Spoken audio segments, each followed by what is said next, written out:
Obrigado a todos que têm participado conosco, aqui presencialmente. À distância são centenas de pessoas que conosco estão.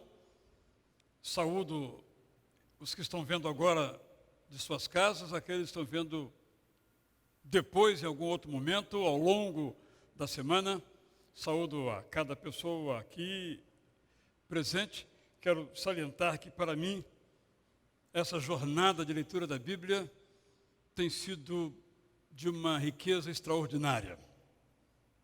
Estamos, então, na sexta estação, que eu pretendo renomear na próxima jornada de módulo, por achar que talvez faça mais clareza às pessoas.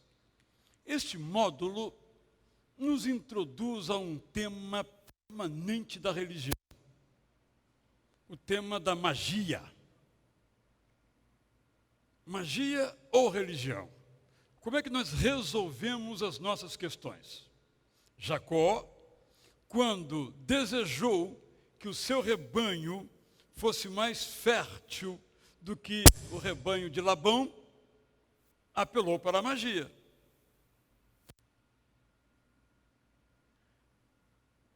Raquel, quando quis ser abençoada, apelou para a idolatria, levando os terafins, levando de sua casa os ídolos da tribo, isto é, os padroeiros da família. E a Bíblia, ela, como eu tenho dito, não se ocupa em ficar dando lição de moral. Isso é uma coisa que só a Bíblia faz. Conta a história. Mas quando você continua lendo a Bíblia, você vai observando que essas coisas são condenáveis. Vejamos o caso da poligamia.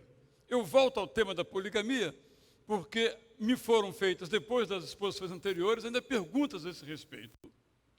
E isso, então, nos coloca numa questão muito contemporânea nossa, muito atual nos dias nossos, que é a claríssima distinção entre os textos descritivos da Bíblia, ou narrativos, e os textos prescritivos da Bíblia, ou imperativos.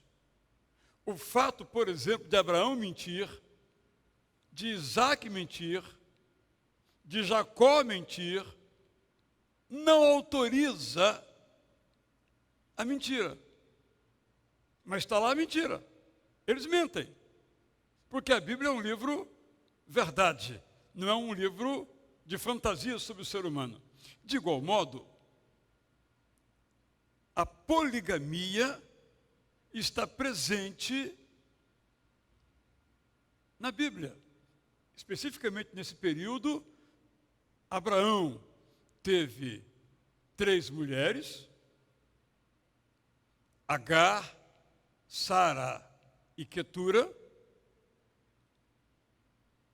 Isaac teve também, Jacó também, todos mais de uma mulher.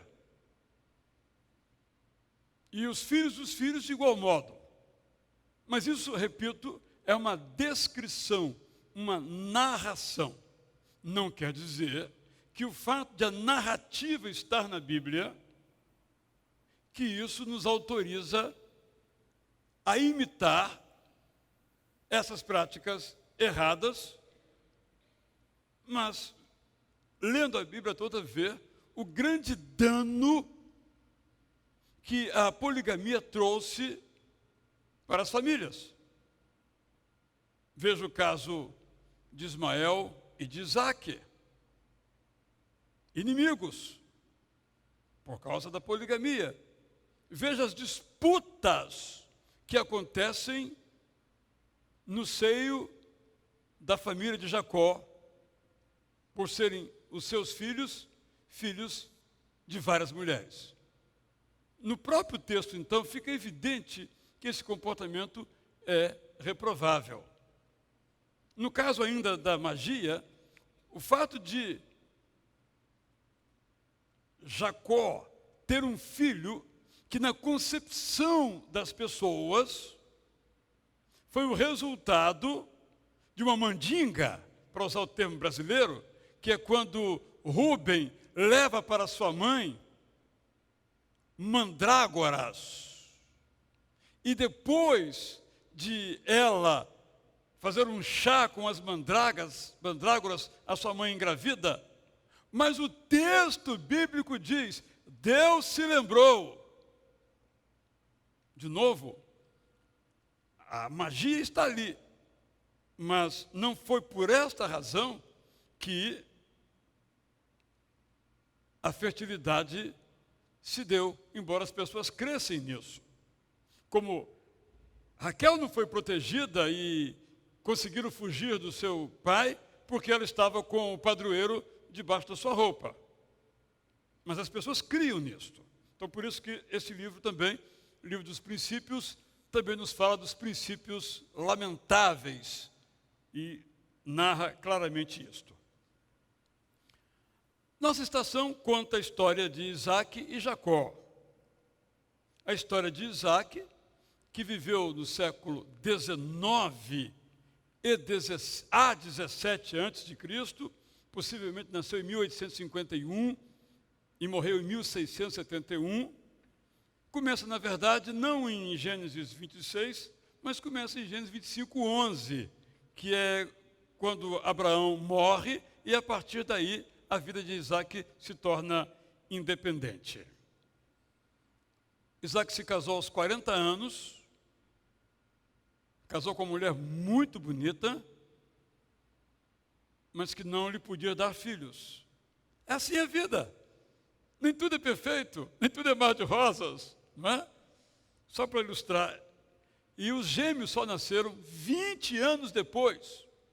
Ele orou 20 anos para ser pai.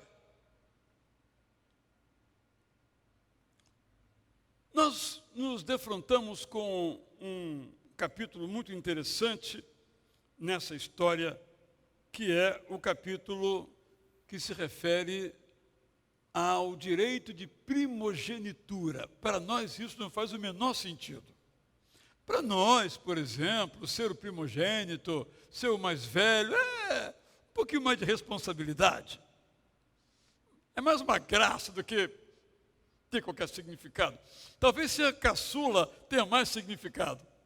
Mas ser primogênito não quer dizer muita coisa. Mas naquela época, o direito de primogenitura tinha um grande significado. Primeiro, o primogênito se tornava o chefe da família.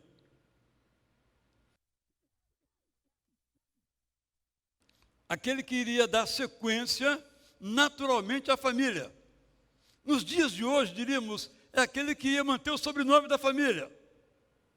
Mas mais do que isto, o primogênito recebia em dobro o patrimônio.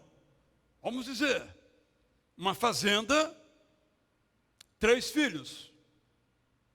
A divisão não era 1 por 3, era 1 por 2 e depois por 3, porque a metade ficava para o primogênito e o resto se dividia entre os outros. Era dobrada a sua porção. Então, não era uma questão meramente diplomática, uma questão meramente honorífica. Ser o primogênito, além da responsabilidade, que até hoje ela é real, mas os direitos do primogênito eram superiores aos dos outros. Naquela época, como não havia cartório, não havia advogado, não havia tabelião, era a palavra do pai que oralmente se transmitia. Muito que temos hoje escrito na Bíblia nasceu oral e tinha um valor, como se fosse um documento registrado no cartório, firma reconhecida. É outra época. É por esta razão que Jacó quer tanto ser o primeiro. E hoje, meus irmãos, eu li a explicação de um rabino e eu achei que devia compartilhar com os irmãos. Ele responde a seguinte pergunta: Jacó tinha o direito à primogenitura, não tendo ele nascido primeiro, embora fossem gêmeos, e como esse assunto era muito importante, tinha um primogênito. Hoje, por exemplo, se são gêmeos, ninguém se preocupa quem é o mais velho, porque isso é irrelevante, são gêmeos.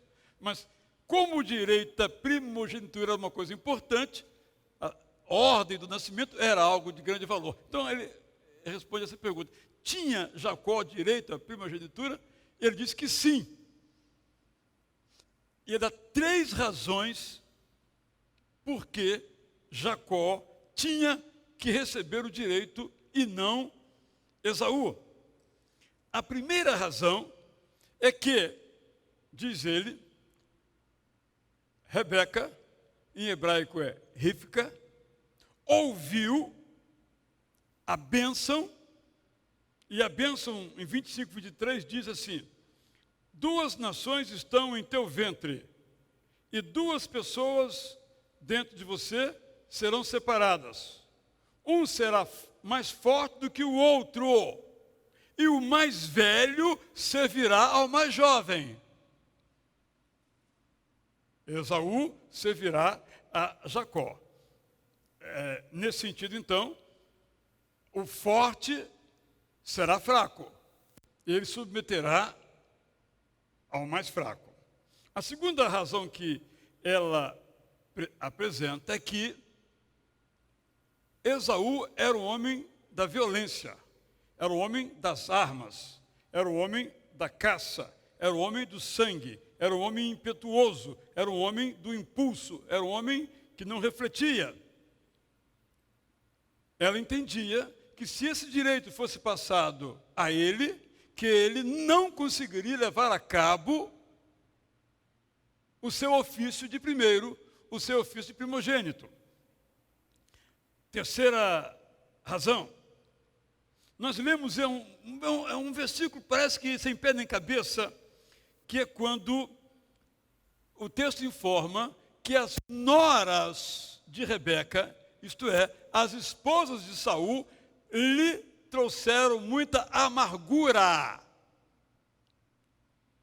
Porque Esaú, em lugar de tomar uma esposa do clã que começou com Tera, continuou com Abraão, prosseguiu com Isaac, foi tomar esposa entre estrangeiras, no contexto dos hebreus. Ou seja, não era uma pessoa preparada para seguir.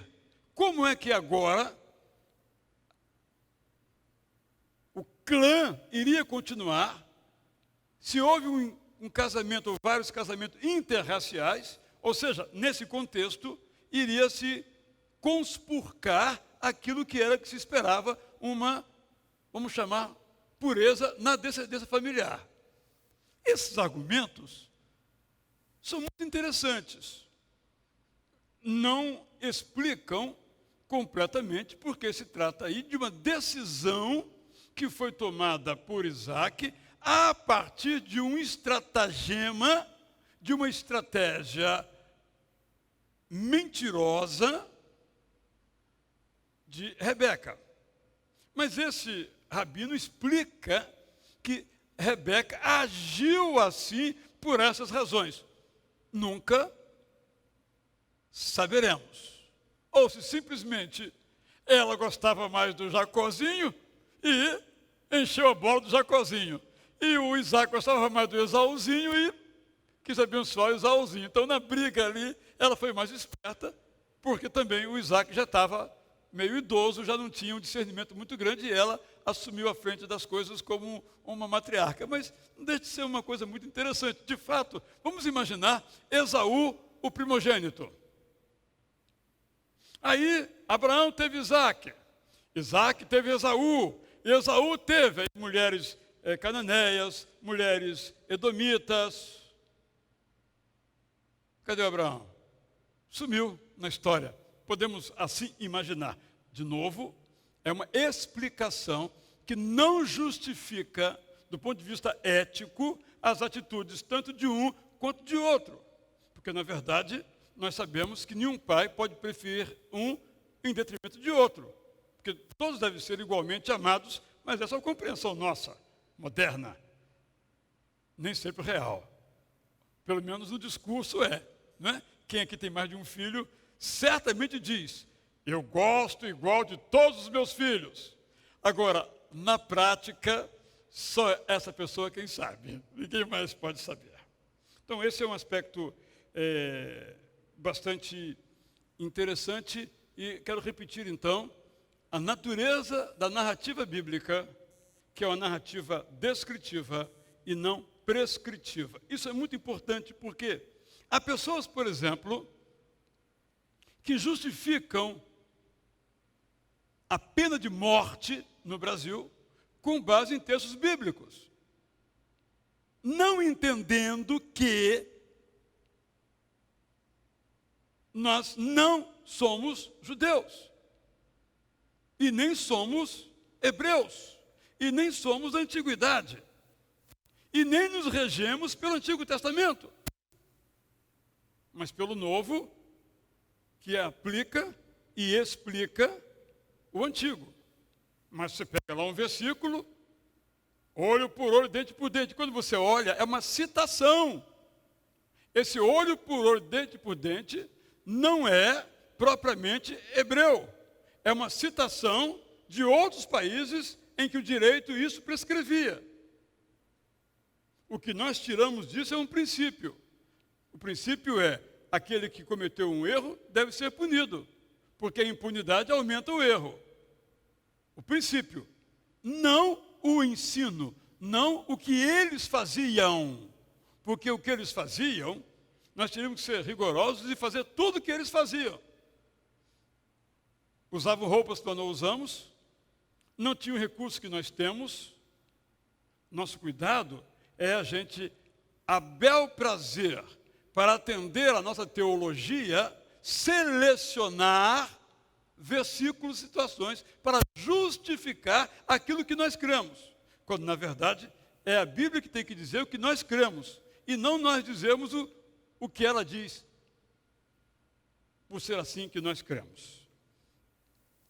No capítulo 26, nós encontramos a história de Isaac se relacionando com Abimeleque. Mas espera aí, Abimeleque também não se relacionou com Abraão? Esse cara tem quantos anos? Os 300 anos de vida?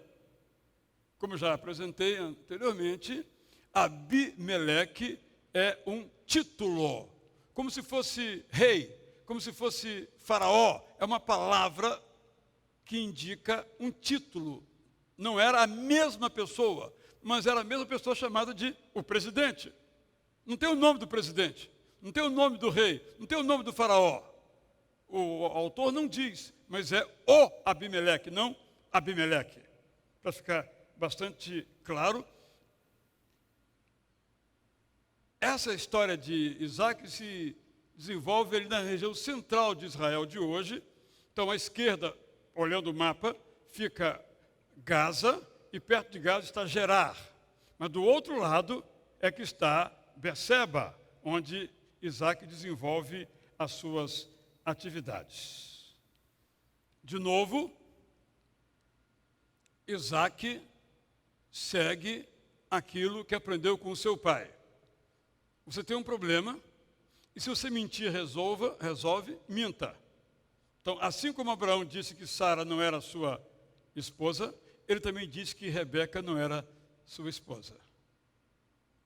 Mentira passa de geração em geração. A Bíblia é assim, né? Mostra as coisas como, de fato, elas são. E não é só isso que se repete. Abraão e Ló brigaram por terras. Isaac e os filisteus de Abimeleque também brigam por terra e ambos encontram boas soluções para o problema. No capítulo 27 encontramos o tema aí da bênção, que eu já me referi, de como isso foi obtida essa bênção de modo fraudulento. No capítulo 28, nós encontramos uma interessante menção. Eu vou pedir que se coloque os mapas que eu preparei para este momento, se for então agora possível. Já vamos ver então os mapas, porque agora Isaac está voltando para o Oriente. O que é o Oriente? O Oriente, em nossa língua, é o leste. Mas para que leste ele está voltando? Já temos os mapas aí? Ok. Então aqui, o que é o leste? Eles estão, vejam aqui à minha esquerda, estão vendo Beersheba, ou Beersheba, em inglês, em árabe, Beershev, ali à esquerda, bem aqui embaixo, perto do mar ali. Onde é o Oriente? Lá em cima na Síria. Isso é o Oriente, não é? Digamos nesse sentido, ou seja, de fato, deu uma inclinada. Para nós seria Nordeste. Mas essas terras são chamadas orientais. De onde vieram os magos? Do Oriente. Então, isso é o Oriente. Só para a gente entender a linguagem, para nós o Oriente seria para cá, o deserto da Arábia, não é? Estando aqui ao oposto do oeste, onde o sol se põe, que é o oeste ou o ocidente. Então, é só para ter essa visão aí, que nos ajuda muito a entender este aspecto. E aí, vocês se lembram que, quando nós lemos a história de Abraão, simplesmente não se fala de Naor. Naor é apagado. Cadê o Naor? O Naor volta agora. Então, quando Abraão pede ao seu empregado Eliezer, o Damasceno, isto é, de Damasco, isto é, sírio, ele era da Síria, trabalhava para Abraão aqui embaixo de Beersheba, uma distância de, eu vou aqui dar um número aproximado, 200 quilômetros. Em linha reta, obviamente, não é? Mas a circulação era livre, sobretudo na costa. Então, quando Abraão manda Isaac não se casar com nenhuma mulher filistia ou filistina, com nenhuma mulher da região de Moabe, com nenhuma mulher amorita, ou amonita, ou edomita, ou qualquer desses países vizinhos, porque eram politeístas, não eram monoteístas. Ele diz, vai buscar lá em cima. Aonde? Onde morava Naor, em Harã. A primeira parada em relação a Canaã, quando sai de Ur, bem no Oriente, está aqui fora. Pode mostrar os outros mapas, por favor? Ele vem para fazer esse trabalho. O casamento era no clã. Então ele queria que a sua descendência prosseguisse dentro da família, o que é comum em todas as culturas antigas. Casamento dentro do clã. E aí tem uma expressão muito bonita no verso 29, 14, quando Labão reconhece, aí ele diz, você é meu osso e minha carne, não é? Nesse contexto aí. Em seguida nós temos, pode colocar os outros mapas também, só explica, volta um pouquinho. Bom, então, só para nós entendermos, só para explicar, ficar bem gravado, né? As viagens de Jacó, os caminhos que ele faz, que vão ficar mais claros nos próximos mapas. Mostra o próximo para o Obséquio. Então, olha o que Jacó faz, olha o caminho de Jacó. Ele começa a sua viagem aqui em Beersheba, vai subindo, Betel, Peniel, não é? É o caminho dele. Ele vai subindo, vai até Harã, volta. Então, esse é o roteiro dele. Então, os textos bíblicos, quem desejar, eu posso mandar por WhatsApp esse mapa. Esse mapa está muito bom, especificamente esse mapa. Está em inglês, mas dá para entender bem claramente. São viagens de Jacó, de Harã e de volta. Próximo. Aqui está mais detalhado ainda, bem mais detalhado. esse mapa. Ele começa ali, então, a partir de Beersheba, Val de Jaboque, vou falar sobre isso. São momentos diferentes. Sobe, né? Depois ele tem outro caminho, está bem explicadinho, detalhadamente. Esse mapa está muito bom. Próximo. Esse é igual, um pouquinho mais detalhado. Esse aqui é a mesma coisa, só que em preto e branco, fica mais claro. Dá para ver que o Egito fica pertinho aqui embaixo, vamos chamar assim de embaixo, né? Mais ao sudoeste. E todo. Esse aqui são dos três, né? Dos três patriarcas, os quatro, na verdade. Próximo. Agora tem uma, não sei se vão conseguir colocar, que é feita uma forma de uma musiquinha, não sei se está aí. É bem interessante a gente captar essa geografia aí da viagem. Vamos ver então aí. Olha aí.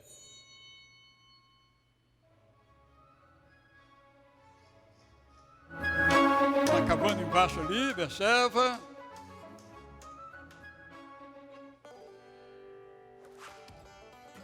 Betel, que era luz ou amendoeira, né?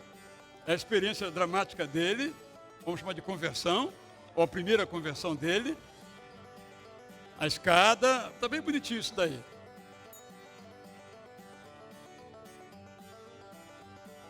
Siquém, a divisão entre seria o norte e o sul, né? Aí ele vai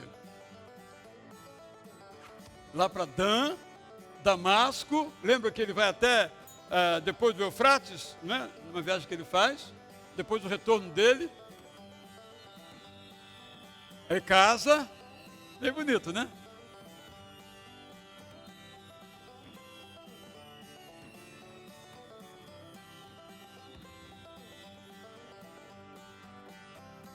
É que o casamento demora, entendeu? Tem vários dias de festa, por isso que demora assim. Aí ele casa e desce, passa no Val de Jaboque, que eu vou comentar daqui a pouco também. É um caminho circular, é uma rota circular, vai e volta para o mesmo lugar. Tudo se dá em torno de Beersheba, que infelizmente eu não conheço. Aí nascem os filhos, a história dos filhos.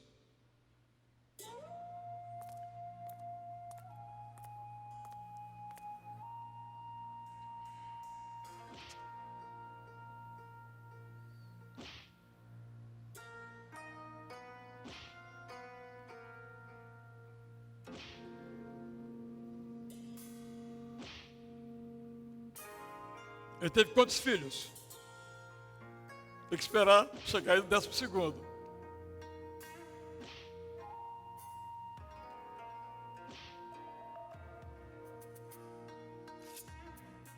Ok.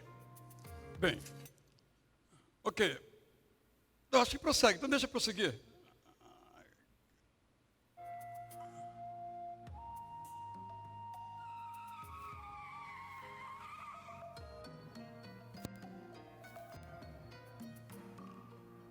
Ok. Também posso mandar para quem desejar esses mapas com seus links, que dá para estudar bastante. E aí, nós temos o casamento de Jacó. Antes de ler o poema clássico, o soneto de Camões sobre esse casamento, nós temos a história de Lia ou Leia. É o mesmo nome. E diz a Bíblia, dependendo da versão, que tinha os olhos sem brilho, ou os olhos meigos, ou era feia. É uma maneira suave de dizer que ela era feia. Agora, por que o Jacó só descobriu no dia seguinte? É porque as mulheres no Oriente, e hoje no mundo muçulmano é assim até hoje, só mostram a faixa dos olhos. Andam todas vestidas e só mostram os olhos. De noite, sem luz elétrica, nas cabanas, como saber se era Leia ou se era Raquel? Impossível. No dia seguinte, ele se deparou com a realidade. E Camões, belíssimamente escreve, eu vou fazer uma pergunta provocativa aos irmãos. 7 anos de pastor, Jacó servia Labão, pai de Raquel, serrana, bela. Mas não servia ao pai, servia a ela, e a ela só por prêmio pretendia. Os dias, na esperança de um só dia, passava, contentando-se com vê-la. Porém o pai, usando de cautela, em lugar de Raquel, lhe dava Lia. Vendo o triste pastor que com enganos lhe fora assim negada a sua pastora, como se a não tivera merecido, começa de servir outros 7 anos, dizendo: mas servira, se não fora para tão longo amor, tão curta a vida. É uma obra-prima de Camões. A pergunta é: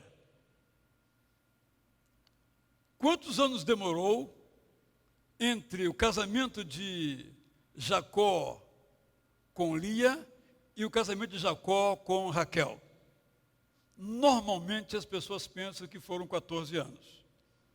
Não é? Mas o texto é muito claro, em que ele teve que servir como empregado por 7 anos.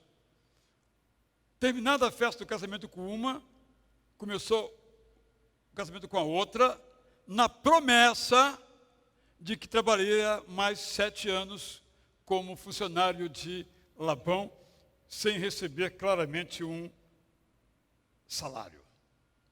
Então, é uma história bastante interessante, muito diferente, bem como esse tema do concubinato. E tem uma expressão muito interessante, que quando há um acordo entre as duas mulheres de Jacó, uma diz assim: olha, hoje você pode dormir com Jacó, porque eu aluguei você para ela mediante as mandrágoras. Esse é o contexto. Então, naquela época, como a família só sobrevive, em qualquer época é verdade, só sobreviveria se tivesse descendente, o casal tinha que ter filhos. Quando havia alguma dificuldade, em comum acordo entre a esposa, chamemos hoje de legítima, não era adultério, não era ter uma mulher fora do casamento, como hoje. É um acordo, uma providência, em que a mulher legítima, a única, a principal, que nome venhamos a dar, contratava a mão de obra que hoje chamaríamos de barriga de aluguel, para dar um filho e ela pegar esse filho e colocar no seu colo, isto é, ela que vai cuidar do filho, como se fosse dela, embora dado pela outra, pela concubina. É muito diferente de adultério, é uma outra maneira de resolver a dificuldade, vamos dizer na linguagem também, eram atalhos que os casais encontravam para resolver um problema que não tinha solução. A outra solução era crer na magia. Então, os povos daquela época faziam chás, chá da vovó, chás de mandrágoras, uma espécie de tubérculo, como se fosse uma mandioquinha pequena, só que um pouco rosa, que acreditava-se que a mulher que tomasse aquilo que fosse infértil, ficaria fértil. Está na Bíblia isso. Tá? Essa história está lá. Mas, de novo, não quer dizer que a Bíblia autorize o uso dessas mandingas. Tanto é que o texto é muito claro que quando há gravidez, o texto diz: e Deus se lembrou. Não foram as mandrágoras que trouxeram a gravidez. Foi Deus que se lembrou de Raquel e abriu o seu ventre, que é a terminologia usada então. Portanto, isso está no capítulo 30, verso 39. Não há qualquer relação o texto é outro. Esse é sobre a prole dos animais que eu vou me referir agora, mas esta referência também está muito clara no capítulo 30, verso 22. Não foram as mandrágoras que foram usadas para engravidar Raquel. Foi Deus que se lembrou dela. Gênesis 30, 22. Essas mandrágoras são citadas depois em Cântico dos Cânticos, poema de amor, 7:13. Só aparece aqui em Gênesis e depois em Cântico dos Cânticos, mostrando que muitos anos depois, ainda as mandrágoras eram tidas como sendo a planta do amor, da fertilidade afrodisíaca, diríamos na linguagem popular. Ainda no capítulo 30, nós temos uma história que nos intriga muito. É quando Jacó, para ter a sua prole de animais aumentada, usa uma estratégia. E a estratégia foi colocar uma espécie de haste de madeira num certo lugar listrada, perto de uma fonte de água, para que, ao se procriarem, as ovelhas, os carneiros olhassem para aquela haste malhada, e então o bebê bicho, né? Então nascesse também malhado, o que era malhado era dele. Ele acreditava nisso, possivelmente fosse um costume de todo mundo. E deu certo. Mas não deu certo por causa da magia. Deu certo porque Deus abençoou. Porque precisava enriquecer Jacó, para Jacó poder sair. Como ele começaria uma nova vida, se trabalhou 20 anos com Labão, sem receber salário. Porque Labão toda hora mudava o esquema. Você trabalha 7 anos, te dou a esposa. Não deu. Mais 7 anos, ele ficou mais 6 anos lá ainda. E Labão, que era muito esperto, embora não fosse hebreu, rigorosamente hebreu, mas era irmão de um hebreu. A brincadeira, vocês entenderam onde eu quero chegar. Era muito esperto para negócios. Como toda a região dos chamados turcos, né? Que, na verdade, ele está ali na Síria, né? Síria, Líbano, é a região do comércio no mundo inteiro. Eles são os melhores. Infelizmente, quando chegaram ao Brasil, por ainda estar em vigor o chamado Império Turco-Otomano, esses sírios e libaneses ficaram conhecidos pelo povo como turcos. Mas não tem nada a ver de turco. A Turquia é em outro lugar. É outro país, digamos assim, mas ficou e até hoje você vai no lugar onde tem muito árabe, todo mundo é turco, embora os turcos não sejam árabes. Ok? Essa já é uma outra conversa. Jacó é supersticioso. O que nós vimos na história de Jacó? Na linguagem cristã, Jacó teve uma conversão em Betel. O Senhor está aqui, eu não sabia. Mas depois Jacó vai se santificando, vai se relacionando com Deus e vai se libertando dessas coisas do paganismo, comum ao seu tempo e à sua época. E aí chegamos então no capítulo 31, que tem uma história muito interessante, já várias vezes mencionada, que é quando Raquel, ao deixar a casa do seu pai, furta os terafins. O que são terafins? A Bíblia chama de ídolos do lar, dependendo da versão. Ou terafins, ou deuses da família. Isto é, esculturas.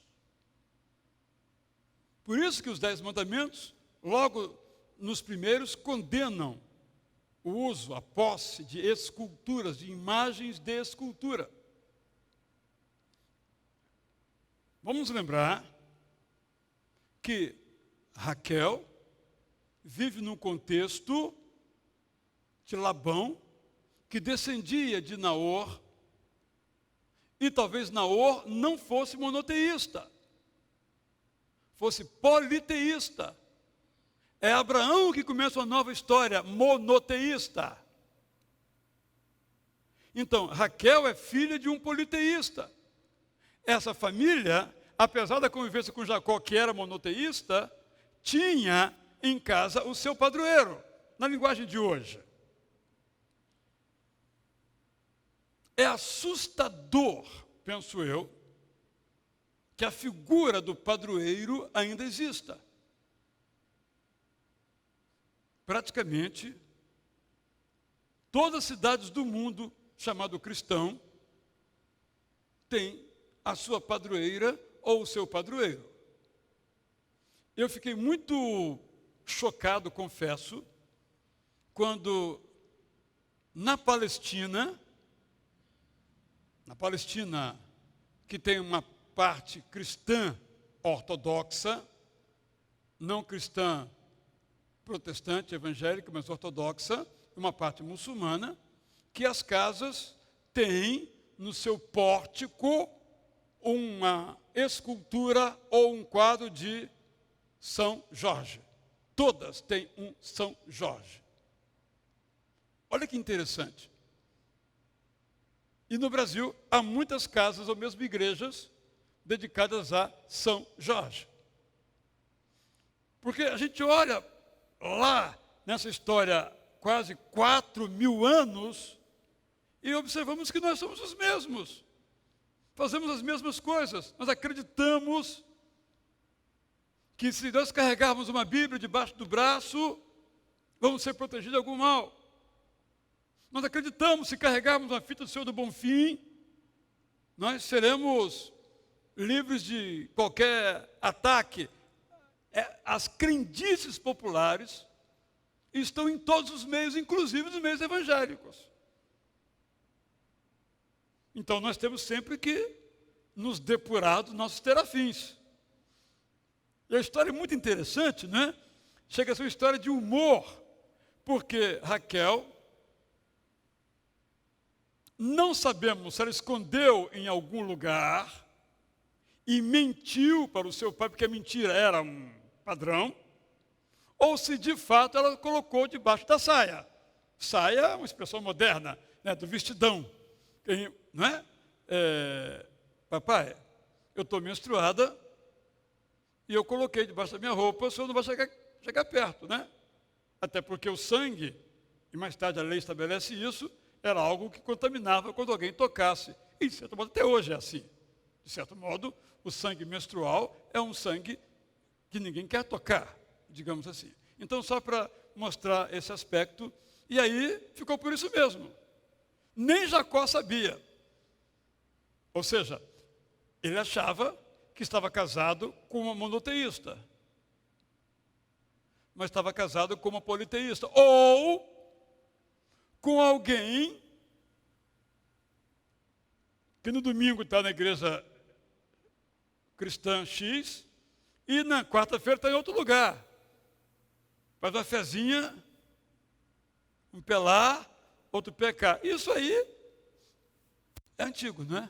Essa história é muito interessante a este respeito. Então nós chegamos no capítulo 33, a uma das mais bonitas histórias da Bíblia, que é a luta de Jacó com um homem. O texto começa com um homem. Se for possível, coloque para mim aí as imagens do Val de Jaboque,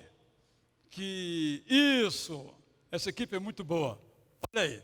Esse aí, gente, é o Val de Jaboque. Pode mostrar? Próxima. Olha aí. Então, essa fica bem mais evidente. Esse aqui é o Val de Jaboque. Nem sempre está com água, às vezes está seco. Às vezes está um pouco maior. Claro que essa ponte não existia naquela época. E também não quer dizer que foi nesse lugar aí. Mas se você observar a descrição, você vê que a descrição é assim: eles desceram do outeiro para se encontrar no vale. É uma narrativa, olha lá, vão descendo para se encontrar aqui e atravessar esse vale. Possivelmente um vale, um val, né, ou um riacho, que dá para atravessar a pé. Eu não fiz isso, mas você vê que logo há os seixos lá. Então, possivelmente essa hidrografia, e mudou um pouco, por causa de terremotos e outros eventos climáticos, mas basicamente é isso aí. Isso aí é o rio Jaboque. Eu fui 5 vezes a Israel, e só fui uma vez a esse val. Os guias, porque é muito longe, davam uma... não sei o quê, aí até que fica na Jordânia hoje, nos levou e foi emocionante. Para mim foi um dos momentos mais bonitos da minha vida, porque meu nome é Israel. Então, ali o nome de Jacó foi mudado. Então, aquilo tudo me trouxe, minha vida toda ali, eu chorei. Não tive como não chorar, porque realmente é emocionante esta história, porque ela vem num contexto de um encontro extraordinário. Jacó luta com um homem, diz o texto bíblico. Então ele diz, para passar, né? Quer passar? Não quer passar? Aí ele diz, eu só vou passar se você antes me abençoar. Qual é o seu nome? Qual é a resposta? Não tem resposta. O homem não responde qual é o seu nome. Por quê? O nome aprisiona a pessoa. É por isso que Deus não tem nome. Nós é que damos nome a Ele. Ele diz, eu sou o que sou. Isso é nome? Não é? Mas se você chega em casa hoje, não trouxe a sua chave, você bate a porta, lá dentro pergunta, quem é? Você fala assim, eu. A pessoa abre a porta, porque sabe quem é esse eu. Então, mais ou menos isso que Deus diz depois a Moisés, né? Quem é o Senhor? Vou chegar lá diante do faraó, vou dizer o quê? Diga que eu lhe mandei, eu que sou o que sou, eu lhe mandei. E mesmo depois, no contexto dos patriarcas, ele se apresenta como sendo o Deus de Abraão, de Isaac e de Jacó. Mas qual é o nome? Nós não podemos aprisionar Deus e não conseguiríamos, caso nós desejássemos. No 34, nós temos uma tristíssima história, que é a história de um estupro. Olha como essa história é atual. Diná sai sozinha, isto é, sem nenhum irmão para proteger, então ela é estuprada. Essa história se repete todos os dias no mundo e no Brasil inclusive. Porque há muitos homens, por ver a mulher sozinha, acham que podem atacá-la. Antigo isso, né? É uma história tristíssima. De novo, o texto é muito claro que agiram fraudulentamente os 2 irmãos dela, combinaram em fazer um acordo de casamento, mas eles, irados, só seguraram perante o pai, foram lá e dizimaram toda a cidade de Siquém. No 35, nós temos uma pequena história que mostra também o valor do direito da primogenitura, já mencionado, que é quando Rubem leva para a cama a concubina do seu pai. E diz o texto, Israel, isto é, Jacó, soube. Ponto. Não se toca mais no assunto. Quando, no capítulo 48, Jacó vai abençoar os filhos de José, os 12 seus filhos, ele destitui Rubem da primogenitura. 48, 1, depois vocês leiam.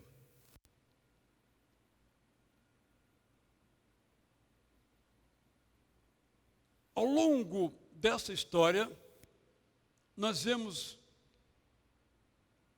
a bênção de Deus a Abraão se repetindo a Isaac e se repetindo a Jacó. Muito interessante. Muito interessante. E depois, embora não esteja explícito, essa bênção também vai até José. Na verdade, a vida é uma história de famílias. A vida é uma história de famílias. Foi no passado e é até hoje. E Esaú e Jacó. Então eu vou terminar a exposição considerando estes aspectos. Eles se reconciliaram. Uma história muito bonita. E Jacó diz o seguinte: meu irmão, ver você aqui diante de mim é como ver a face de Deus. Jacó era um homem extraordinário, mas tinha um estilo de vida completamente diferentes.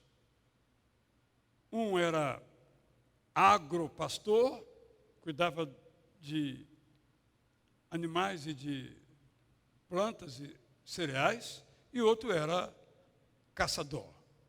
Diferentes, eram incompatíveis, cada um para o seu lado.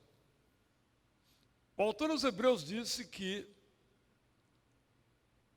Esaú nunca perdoou de fato a Jacó, porque uma raiz de amargura o consumiu. Mas, apesar disto, quando Isaac morre, os dois se reúnem e enterram seu pai. É a última menção praticamente dos dois juntos, fazendo o sepultamento do seu pai. Irmãos e irmãs, fazer o aspecto do conhecimento, do entendimento, da geografia, da topografia, mas há outros elementos importantes aí para nós considerarmos na nossa reflexão, na nossa meditação. Eu quero mais uma vez repetir o cuidado que devemos ter para que a gente não torne prescritivo aquilo que é normativo. Eu quero então abrir a oportunidade, se algum irmão ou alguma irmã, eu tenho aqui algumas perguntas que eu não vou responder, eu vou responder depois num áudio em particular e vou mandar para todos que estão inscritos comigo no Ita Jornada ou no Jornada. Você então que está vendo, não está inscrito comigo, vou repetir o meu celular, não sei se o Neto consegue colocar em tempo, meu celular é o número 21, porque nós temos centenas de pessoas que estão conosco agora ou depois, 21 9, e você pode então se inscrever comigo, me mandando uma mensagem com o seu nome, estou agora falando aos de fora, com a palavra jornada. Se for aqui da Igreja de Itacuruçá, com a palavra Ita Jornada. Então eu vou mandar as respostas aos que me formularam em casa ou de casa, vou gravar um áudio explicando, porque eu posso me alongar um pouco mais nas respostas, ok? Mas vamos ouvir aqui então a pergunta. Perfeito. A primogenitura, em relação à primogenitura, se o primeiro filho, na verdade, não fosse um filho, fosse uma filha, seria válida a primogenitura? Teria que ter o próximo, até ser um homem. Porque a mulher não era herdeira. É interessante que isso mudou no judaísmo. Hoje, a descendência de um judeu se dá pela mulher. Porque a maternidade é inquestionável, não é preciso DNA, mas a paternidade é questionável. Talvez por essa razão, por uma questão prática, durante as guerras, tiveram que fazer isso, mas na antiguidade era paterna, pelo pai. E a segunda é, Isaac e Raquel tiveram outros filhos, sem ser Esaú e Jacó, porque quando Isaac abençoa Jacó, ele fala, seja senhor dos seus irmãos, e curva-se diante de você os filhos de sua mãe. Mas não é citado nenhum outro filho aqui. Qual é o texto? 27, 29. 27, 29? Vou ler aqui, tá bem? Ok. É bastante claro, então, para para nós, não é, que é uma sociedade patriarcal. Que as mulheres dão um jeito para que prevaleçam as suas vontades. É diferente hoje. Elas sempre dão um jeito das coisas acontecerem do jeito delas. Também era assim. Você veja, Raquel fez do jeito dela, Rebeca fez do jeito dela, Sara fez do jeito dela, e Abraão só bateu palma até para o erro da mulher. Interessante esse encontro aí, né, que as mulheres aqui realmente sempre mandaram no mundo. E o homem sempre achou que foi ele, né? Faz parte do discurso aí. Então é o 27 e 29, né?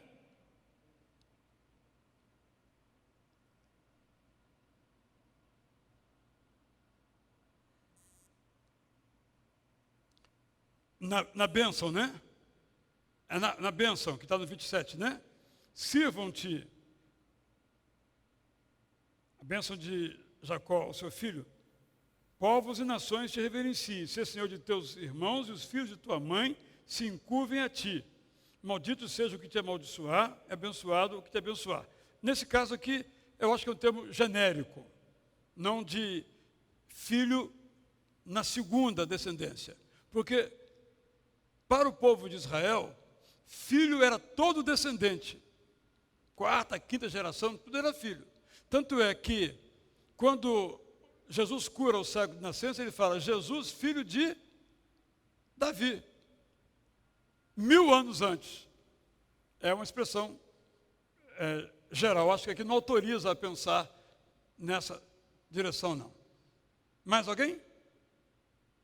Bem, então eu quero agradecer aos irmãos. Quem não leu ainda, penso que vai ler agora com entendimento melhor. Quem desejar, daqui ou à distância, esses mapas que eu baixei, eu mando os links, são muito interessantes, nos ajudam. É um território, uma faixa territorial, vamos dizer assim, toda ela, inclusive a Síria, Rio de Janeiro e Espírito Santo. É isso. Faixa litorânea entre o Rio Jordão e o Mar Morto, dando aí 400 e poucos quilômetros.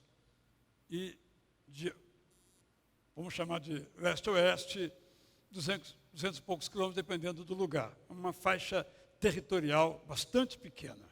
Só para a gente entender um pouquinho, mas sem estradas e sem as nossas chamadas facilidades.